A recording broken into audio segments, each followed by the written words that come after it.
Vous êtes à l'époque de Théti, c'est-à-dire on est pratiquement moins 3000. Et les gens accèdent déjà au paradis.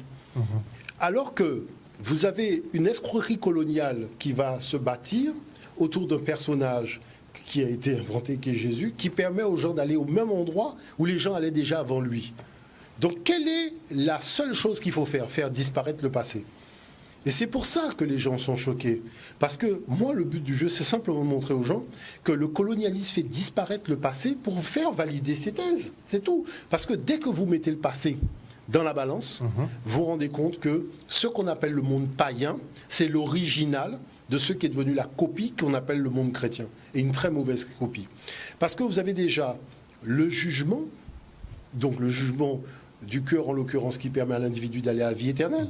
Vous avez déjà le Fils de Dieu qui a été envoyé donc pour juger les vivants et les morts dans un lieu qui s'appelle la droite.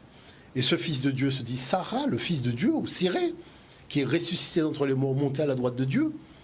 Est-ce que vous comprenez? Qui est ressuscité même le petit matin. N'oubliez pas que dans le texte, quand vous lisez le texte de Jésus, quand on le met dans le tombeau, on parle de bandelette. C'est-à-dire, je ne sais pas où est sorti ce sueur de Turin, parce que chaque fois, vous voyez le mot bandelette. Le mot bandelette, c'est la momification de l'Égypte. Apparemment. Vous voyez? Donc c'est pour masquer cette problématique de bandelette dans les textes, puisque les rédacteurs ont été très très fortement influencés par la momification de l'Égypte. Vous voyez, puisque il ne faut pas oublier qu'Osiré lui-même a été momifié dans du lin blanc. Vous voyez les analogies. Donc à partir de ce moment-là, ça fait qu'effectivement, il y a un modèle et on essaye de s'en approcher le plus possible. Vous voyez? Bon. Maintenant, il y a une chose qu'il faut comprendre. Ce Fils de Dieu était marié à une femme qui s'appelait Maria Asceta. D'accord? Asceta, qui a eu son fils par Immaculée Conception le 25 décembre. Regardons le document suivant. Parce que moi je dis, il faut laisser les documents parler. Regardons le document suivant. On y va, pour le troisième document. L'ensemble architectural fut château moyenâgeux, puis demeure seigneuriale, passant de main en main, mais conservant toujours sa Vierge Noire. Une statue ramenée, paraît-il, du temps des croisades, un sieur de Tournon. Enfin, celle-ci n'est plus qu'une copie. 500 ans tout de même, la Vierge prenant alors la place d'un culte matriarcal très ancien. Les Vierges Noires ont succédé aux déesses païennes qui étaient déjà adorées dans ces lieux. C'était ici un site païen. Et on adorait ici la déesse Isis, qui était une déesse noire. Et si Notre-Dame-des est aujourd'hui au cœur de ce site, le lieu garde par lui-même une attractivité très forte. Simplement, le fait de se promener en ce lieu permet de trouver une paix. La grâce de ce lieu est une grâce de paix, un cadeau de paix. Reste une notoriété qui fait qu'on se marie beaucoup sous les yeux de la Vierge. 17 mariages cet été à Notre-Dame-des. Bon, ces fameuses Vierges Noires qui ont été blanchies. Voilà, aussi, qui ont avec été le temps. blanchies. Alors là, je dirais, c'est le contexte, on est dans du grand n'importe quoi. Je vais vous expliquer pourquoi. Si c'est le monde païen, qu'est-ce que fait l'Église chrétienne dans un site de culte du monde païen? Et comment ça se fait qu'on reprend tous les archétypes jusqu'à la couleur de peau de ce qu'on appelle le monde païen? Donc, il y a beaucoup de choses qu'on cache en réalité. Pourquoi cette femme, qui était l'épouse d'Osiré, d'accord, est devenue d'un seul coup sa maman? Parce que la tradition africaine, elle est matriarcale. La femme n'est pas sortie de la côte de l'homme.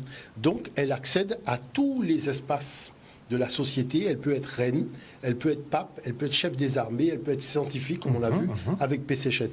Par contre, dans la civilisation occidentale, qui est issue du nomadisme et du patriarcat, la femme n'a pas droit de citer.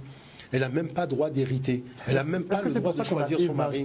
De la Sainte Trinité. Parce qu'on Mais bien Père, sûr, Saint-Esprit. mais bien sûr, toutes les trinités possèdent justement cette dimension féminine qui permet tout simplement la reproduction, pas simplement de la vie, mais l'énergie divine de cette étincelle. Vous voyez? Parce qu'il ne faut pas oublier que la femme, c'est quand même elle seule qui permet à l'esprit de rencontrer la matière.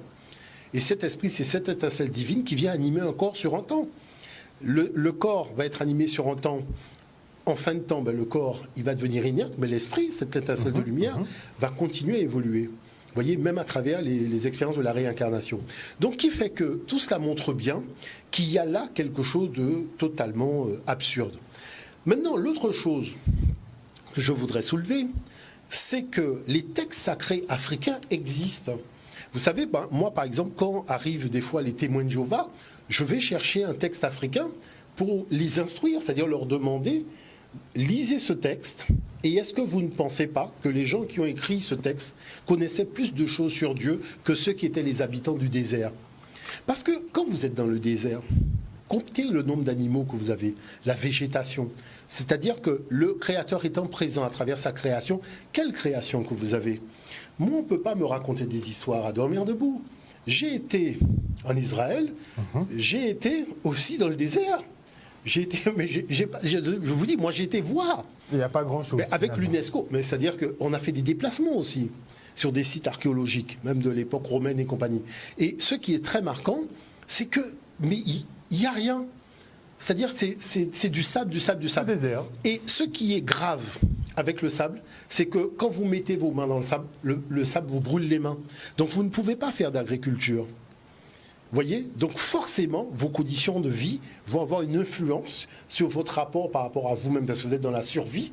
Hein, c'est la guerre de la survie, et vos rapports seront des rapports guerriers avec les autres. Vous voyez? Tandis que là, qu'est-ce qu'on découvre? L'importance de l'explication de l'apparition des classes d'êtres, les végétaux, les minéraux, les animaux, c'est important dans le texte sacré.